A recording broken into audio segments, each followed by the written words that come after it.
what we're talking about is that no one, as you say, group or ethnicity should have complete control. It needs to be a representative government in place in Syria, one that can, as I said, represent the aspirations of all the Syrian people. Go ahead, Abby. You were just talking about how the majority of targets that the Russians have been targeting have been the terrorist groups they've been targeting are actually the Syrian opposition.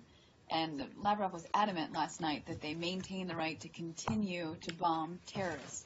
So I guess I'm confused about how that is an agreement to have a ceasefire if he continues to say they're going to bomb terrorists and the definition doesn't exist the same between the two sides. It does. I mean, look, you are right. The Russians, throughout this, since their, I don't want to say the beginning of their military involvement because it's always been there, but the increase in their military involvement in support of the Assad regime, they've always claimed that they've always bought into the Assad regime's interpretation of the terrorists, which include, as I noted earlier, many of the opposition.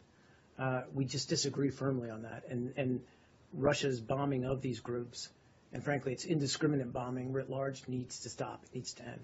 So as part of this task force, will the list of terrorist groups be actually defined the way that Jordan has been working on for a while, or has there been progress on that? Right.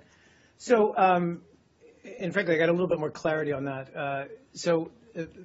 Actually, the determination by the ISSG is that the Jordan process, while helpful, it was decided that among the various members that there was just too much disagreement over this list, other than, as I said, al-Nusra and Daesh, of course.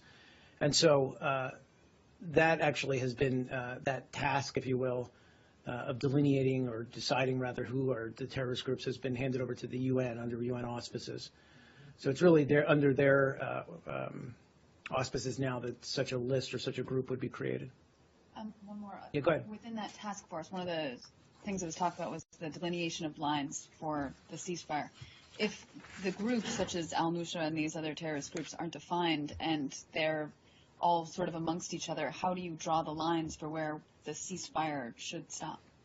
So that's actually, and I just briefly mentioned this earlier, but the new task force, their mandate will be to delineate the territory held by Daesh, held by al-Nusra, and other groups designated as terrorist groups, understanding that, as you rightly point out, there's some mixture there.